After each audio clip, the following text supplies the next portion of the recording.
अस्सलाम वालेकुम व्यूअर्स, उम्मीद है कि आप सब ठीक होंगे। Welcome to my channel visual medicine.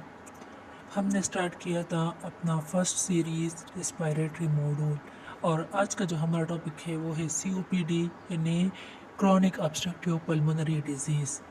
Chronic obstructive pulmonary disease known as COPD, it refers to irreversible obstruction of airways characterized by progressive airflow limitation caused by airway and parenchymal inflammation.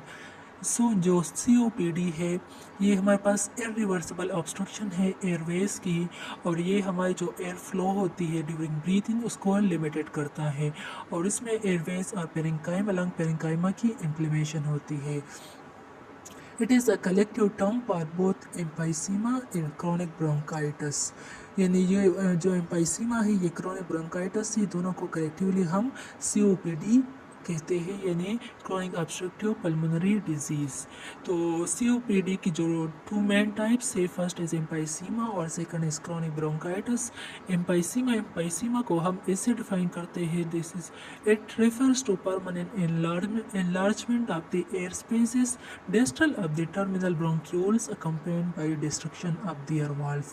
यानी एम्पाइसीमा में ये होता है कि हमारी जो air spaces होती है distal to the terminal bronchioles उनकी एनलार्जमेंट होती है और उनकी जो वाल्स होती है जैसे अल्वेलर डक्ट्स से, अल्वेलर सेक्स से, अल्वेलाई से, ये सारी जो है एयर स्पेसेस है उनकी वाल्स की डिस्ट्रक्शन होती है जिसकी वजह से वो एनलार्ज हो जाती है परमानेंटली। तो उसके फर्दर टू टाइप्स एम्पाइसीमा के, first is centrolobular emphysema and second one is pan emphysema. Centrolobular emphysema, it is the most common type of emphysema. It affects the upper lobes and it occurs in heavy smokers and it is associated with chronic bronchitis।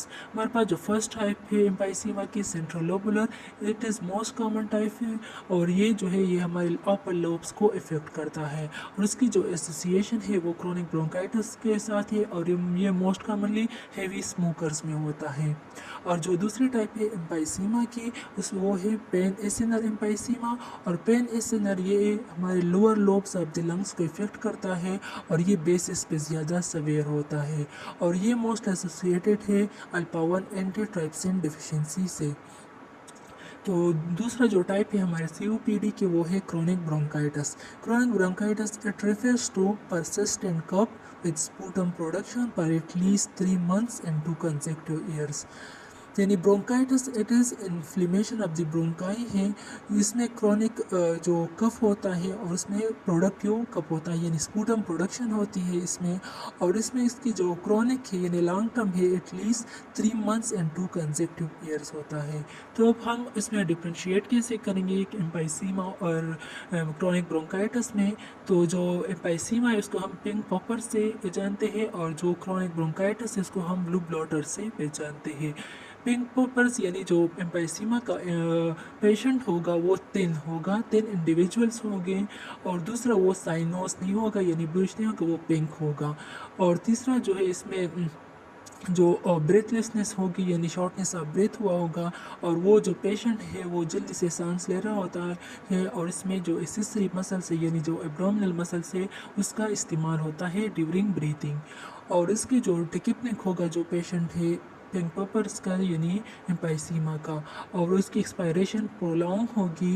उसके अलावा purse lungs होंगे यानी purse lungs ऐसे lungs को ऐसे form में किया हुआ होगा कि उनको जो टिकिपनिया है उनको ओवरकम करे और जो इसमें पार्शियल ऑफ CO2 जो है वो नॉर्मल होता है।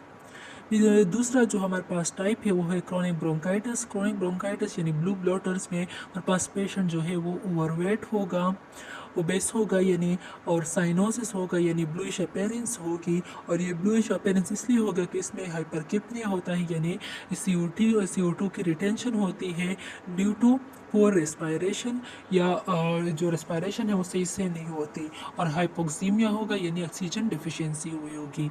इसमें क्रोनिक ब्रोंकाइटिस में पेशेंट जो है वो डिस्ट्रेस में नहीं होगा और उसका जो एसेसरी मसल्स है वो भी यूज़ नहीं होंगे ड्यूरिंग ब्रीथिंग। इसके अलावा जो रेस्पायरेशन होती है इसमें नॉर्मल होती है यूजुअली या स्लाइटली इंक्रीज रेस्पायरेटरी रेट होता है।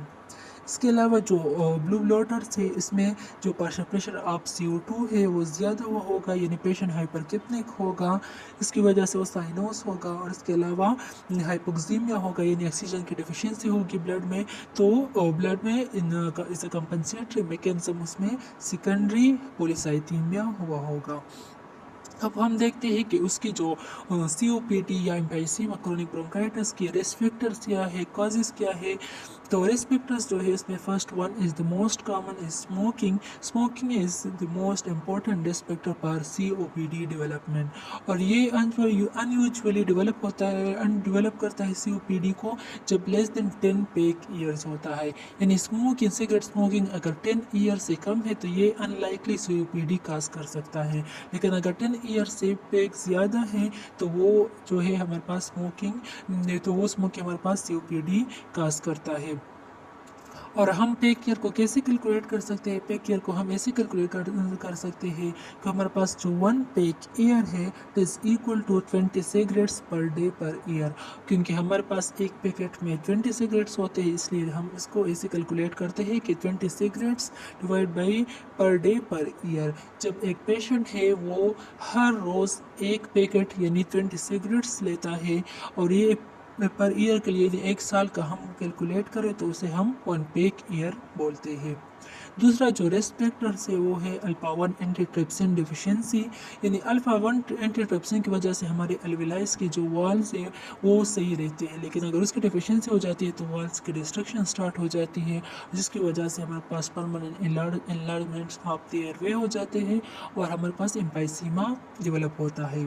तीसरा जो मोस्ट इम्पोर्टेंट रिस्क फैक्टर है फॉर डेवलपमेंट ऑफ COPD वो है ऑक्यूपेशन। यानी कोयल माइनर्स वर्कर जो होते हैं, कैडमियम एक्सपोजर जो होते हैं, इसके अलावा जो एस्बेस्टोस एक्सपोजर होते हैं, ये सारे ज़्यादा रिस्क में होते हैं COPD डेवलपमेंट के लिए। चौथा जो है वो क्रोनिक अस्थमा है। अस्थमा के पेशेंट को भी COPD हो सकता है अगर अस्थमा ज़्यादा क्रोनिक हो जाए। इस तरह केनेबा स्मोकिंग की वजह से भी COPD हो सकता है। तो ये हमारे पास मेन रिस्क फैक्टर्स है for development of COPD: smoking, alpha 1 antitrypsin deficiency, occupation, chronic asthma and cannabis smoking. अब हम आते हैं कि हम जो पेशेंट हमारे पास प्रेजेंट होता है OPD में तो वो किन सिम्टम्स के साथ आता है COPD का जो पेशेंट होता है। तो जो सिम्टम्स है वो है first one is the patient जो है वो मोर देन 40 ईयर्स एज होगा पेशेंट का। दूसरा जो है पेशेंट वो कंप्लेन करेगा क्रोनिक कफ का विद स्पूटम प्रोडक्शन। इसके अलावा वो डिस्निया में होगा, यानी शॉर्टनेस ऑफ ब्रेथ हुई होगी उसको, इसके थोड़ा सा चलने से, थोड़े से एक्सर्शन से उसका सांस फूलता होगा। इसके अलावा इंटरमिटेंट एक्सबरेशन का पेशेंट कंप्लेन करेगा। और इसके अलावा पेशेंट का जो वेट है वो लूज होगा, क्योंकि जो COPD है क्रोनिक डिजीज़ है, तो इस क्रोनिक डिजीज़ में मोस्टली वेट लॉस होता है। तो इन सिम्टम्स के साथ पेशेंट आता है हमारे पास। और जो साइंस जो चीज़ें हम पेशेंट में देखते हैं ऑन इंस्पेक्शन, हम जब पेशेंट को देखते हैं ड्यूरिंग एग्जामिनेशन तो उनका जो चेस्ट होता है, उनके चेस्ट की जो एंटीरो पोस्टीरियर डायमीटर होती है वो इंक्रीज हुई होती है, यानी बैरल चेस्ट होता है। इसके अलावा जब हम परकस करते हैं तो उसमें हाइपर रेजोनेंट परकशन नोट होता है और जो ब्रेथ साउंड्स होते हैं वो डिक्रीज हुई होती है, क्योंकि ऑब्स्ट्रक्टिव लंग डिजीज़ है तो इसमें जो एयर फ्लो है वो ऑब्स्ट्रक्ट हुई होती है। तीसरा जो इसमें एक्सपायरेटरी पेस ज़्यादा होगा, हमें वीज फील होगा, रोंकाई हम फील कर सकते हैं। इसके अलावा जो डायफ्रामेटिक एक्सर्शन होता है वो डिक्रीज हुआ होगा। इसके अलावा वेट लॉस होगा, किक्स या होगा, यानी वेस्टिंग हुई होगी पेशेंट को, जो हम देखते हैं जो साइंस। इसके अलावा पेशेंट जो है वो हेडेक का कंप्लेन करेगा due to hypercapnia. Hypercapnia is due to CO2 retention. तो इन सिम्टम्स के साथ पेशेंट हमारे पास आता है और जो साइंस हम इसमें देखते हैं वो ये सारे हैं। तो इससे हमें सस्पेशन होती है कि ये COPD का पेशेंट हो सकता है या COPD का केस हो सकता है। तो अब हम डायग्नोसिस कैसे करते हैं? डायग्नोसिस हम इन्वेस्टिगेशन करते हैं, हम पहले उससे हम कंफर्म करते हैं कि ये COPD है या नहीं। तो अगर हम CBC करेंगे तो CBC में हमारे पास हेमाटोक्रिट जो है वो इंक्रीज हुआ होगा, यानी पॉलीसाइथीमिया होगा, और ये सेकेंडरी पॉलीसाइथीमिया है ड्यू टू टिश्यू हाइपोक्सिया। ये ऑक्सीजन की डिफिशिएंसी की वजह से RBC की प्रोडक्शन ज़्यादा हुई होगी, तो जिसकी वजह से इंक्रीज हेमाटोक्रिट हमें नज़र आएगा। इसके अलावा जब हम ईसीजी करेंगे तो ईसीजी पे हमें right atrial hypertrophy and right ventricle hypertrophy नज़र आएगी। यानी जो ऑब्स्ट्रक्टिव लंग डिजीज़ है, जब लंग का परिंकारमा सही से फंक्शन नहीं किया करता होगा तो उसकी वजह से जो एट्रिया और ventricle right side heart failure होगा, राइट साइड की हाइपरट्रोफी हुई होगी।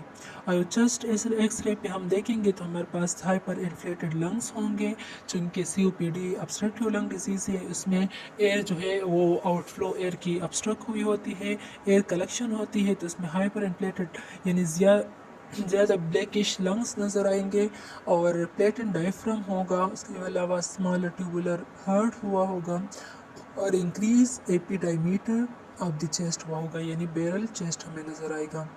इसके अलावा अगर हम एबीजीज करेंगे यानी आर्टीरियल ब्लड केस वो देखेंगे तो उसमें हमारे पास पार्शियल प्रेशर ऑफ CO2 जो है वो इंक्रीज हुआ होगा, यानी हाइपरकेप्निया होगा ड्यू टू CO2 रिटेंशन, और दूसरा जो है वो decrease partial pressure of CO2 होगा, यानी हाइपोक्सिया होगा, हाइपोक्सीमिया होगा। तो ये हमारे पास जनरल जो इन्वेस्टिगेशन है वही है। अब हम डिफ्रेंशिएट कैसे करेंगे COPD को अस्थमा से, क्योंकि ये दोनों अस्थमा और COPD जो है ये ऑब्स्ट्रक्टिव लंग डिजीज़ है। तो हम पल्मोनरी फंक्शन टेस्ट करते हैं, स्पिरोमेट्री करते हैं। तो स्पिरोमेट्री पे हमारे पास जो है वो ऑब्स्ट्रक्टिव पैटर्न आया होगा, यानी जो पोस्ट एक्सपायरेटरी वॉल्यूम होगी वो कम हुई होगी। इसके अलावा जो पीक एक्सपायरेटरी फ्लो रेट है वो भी कम हुआ होगा। और इसके बाद अगर हम मिथोकोलिन चैलेंज टेस्ट करेंगे तो वो अगर पॉजिटिव आया होगा तो वो हमने लास्ट वीडियो में पढ़ा था कि वो अस्थमा हुआ होगा, वहाँ पर हमने डिटेल में डिस्कस किया था। और अगर वो ये टेस्ट जो है वो नेगेटिव आया तो ये हमारे पास जो है वो COPD होगा। इसके अलावा हम दूसरा एक टेस्ट है वो भी करते हैं, वो है DLCO यानी डिफ्यूज़ लंग्स कार्बन मोनोऑक्साइड, वो हम भी करते हैं। अब हम ट्रीटमेंट की बात करते हैं तो हमारे पास एक जो है सिम्टोमेटिक ट्रीटमेंट है, एक हमारे पास कंट्रोलर या प्रिवेंटिव है। तो जो सिम्टोमेटिक ट्रीटमेंट है ये पेशेंट की सर्वाइवल को इम्प्रूव नहीं करता, बस सिर्फ सिम्टम्स को रिलीव करता है। तो सबसे पहले हम इसमें डिस्कस करते हैं ब्रोंकोडायलेटर्स। इसमें हमारे पास फर्स्ट लाइन थेरेपी हम देते हैं, क्योंकि ये ऑब्स्ट्रक्टिव लंग डिजीज है, इसमें ब्रोंक्यूल्स की ऑब्स्ट्रक्शन हुई होती है, तो इसमें हम ब्रोंकोडायलेटर्स देते हैं। तो जो सबसे पहले है वो हमारे पास है एंटीकोलिनर्जिक एजेंट्स है। इसमें जो शॉर्ट एक्टिंग आते हैं हमारे पास एप्राट्रोपियम ब्रोमाइड है, और जो लॉन्ग एक्टिंग है वो है टायोट्रोपियम। इसके अलावा हम साबा भी ले सकते हैं, यानी शॉर्ट एक्टिंग बीटा एगोनिस्ट। इसमें अल्बेटारोल आता है, इसमें टर्बोटलीन आता है, और जो लॉन्ग एक्टिंग बीटा एगोनिस्ट है वो भी दे सकते हैं। और इसमें हमारे पास आता है सल्मेटरोल, फॉर्मेटरोल, वो भी हम देते हैं is a bronchodilator to relieve the bronchial constriction. और ये हमारे पास डिक्रीज करता है एक्सैबरेशन को, हॉस्पिटल एडमिशंस की फ्रिक्वेंसी को कम करता है, और रेस्पिरेटरी फेलियर को भी डिक्रीज करता है। और अगर हम इसको फर्स्ट लाइन जो एंटीकोलिनर्जिक एजेंट्स है उसको हम देते हैं लाबा और साबा के साथ, तो ये बहुत अच्छा काम करता है। इसके अलावा दूसरा हम देते हैं इनहेल स्टीरॉइड्स है। इनहेल कॉर्टिकोस्टीरॉइड्स है जो है ये हमारी फ्रिक्वेंसी ऑफ हॉस्पिटल एडमिशंस को कम करता है, सेवियरिटी ऑफ एक्सॉपरेशन को भी कम करता है, और it is more effective when combine with लाबा। अगर हम इसको लाबा के साथ दे देते हैं लॉन्ग एक्टिंग बीटा एगोनिस्ट के साथ, तो ये बहुत इफेक्टिव होता है। और इसकी जो इनहेल स्टीरॉइड्स है उसकी स्पेसिफिक इंडिकेशंस है, उन केसेस में हम दे सकते हैं जब सेवियर डिजीज़ हो, यानी जो पोस्ट एक्सपायरेटरी वॉल्यूम हो लेस देन 50% हो जाए, इस तरह पेशेंट का जो एक्सोबरेशन रेट है वो मोर देन 2 एक्सोबरेशन पर ईयर हो, और पेशेंट को एंटीबायोटिक्स और ओरल स्टेरॉइड्स, इस तरह इनहेल स्टेरॉइड्स भी हम देते हैं। तो ये हमारे पास सिम्टोमेटिक ट्रीटमेंट है। अब हम मैनेजमेंट पे आते हैं कि जो प्रिवेंटिव है उसमें हम क्या क्या दे सकते हैं। First one is yearly influenza vaccine, यानी फ्लू वैक्सीन हम पेशेंट को लगाते हैं। 5 ईयरली निमोकोकल वैक्सीन। इसके अलावा स्मोकिंग सेसेशन का हम पेशेंट को बोलते हैं, और ये बहुत इंपॉर्टेंट है क्योंकि smoking is the most common risk factor for development of COPD, और ये हमारे जो COPD की वजह से जो मोर्टेलिटी रेट है उसको इम्प्रूव करता है, यानी उसको कम करता है।